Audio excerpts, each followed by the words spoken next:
Maharashtra superfast news चॅनलमध्ये आपले सहर्ष स्वागत आहे।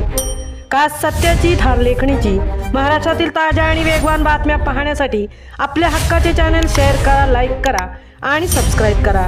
धन्यवाद। बाळगंगा प्रकल्पग्रस्तांचे प्रांत कार्यालयासमोर बेमुदत उपोषण सुरू। शेतकऱ्यांना कोरा सातबारा परत मिळण्याची मागणी। बाळगंगा प्रकल्पग्रस्त शेतकऱ्यांच्या विविध प्रलंबित मागण्यांसाठी आजपासून प्रांत कार्यालयासमोर बेमुदत उपोषणास सुरुवात करण्यात आली आहे। कोरा झालेला सातबारा मूळ मालकांच्या नावे परत मिळावा या प्रमुख मागणीसाठी शेतकऱ्यांनी आंदोलनाचा मार्ग अवलंबला आहे। आज शुक्रवार उपविभागीय प्रांत कार्यालयासमोर प्रकल्पग्रस्त शेतकरी एकत्र जमले आणि घोषणाबाजी करत बेमुदत उपोषण करून शासनाचे लक्ष वेधले आहे। प्रशासनाला यापूर्वी सुद्धा निवेदन देण्यात आले होते, मात्र मागण्यांकडे दुर्लक्ष होत असल्याचा आरोप शेतकऱ्यांनी करून उपोषणाचा निर्णय घेतला आहे। या उपोषणाला महाराष्ट्र राज्य काँग्रेस कमिटी प्रदेशाध्यक्ष हर्षवर्धन सपकाळ, शेकापचे अतुल म्हात्रे, पेण तालुका अध्यक्ष अशोक मोकल, काँग्रेसच्या महासचिव संघटक नंदा म्हात्रे, श्रुती म्हात्रे, महिला जिल्हा उपाध्यक्ष काँग्रेस राणी अग्रवाल यांनी उपोषणस्थळी भेट देऊन पाठिंबा दर्शवला। बाळगंगा धरण प्रकल्पासाठी सन 2010 पासून जमिनी संपादित करण्यात आल्या आणि या प्रकल्पामुळे पेण तालुक्यातील 9 गावे व 13 आदिवासी वाड्यांतील सुमारे 3800हून अधिक कुटुंबे बाधित झाली आहेत। एकूण 1240 हेक्टर जमीन संपादित करण्यात आली होती।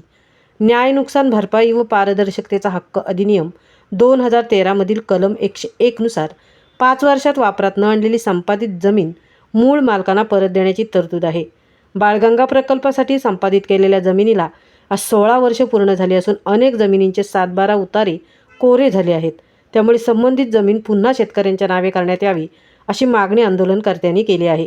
जोपर्यंत मागण्या मान्य होत नाहीत तोपर्यंत उपोषण सुरूच ठेवणार असल्याचा इशारा प्रकल्पग्रस्तांनी दिला आहे।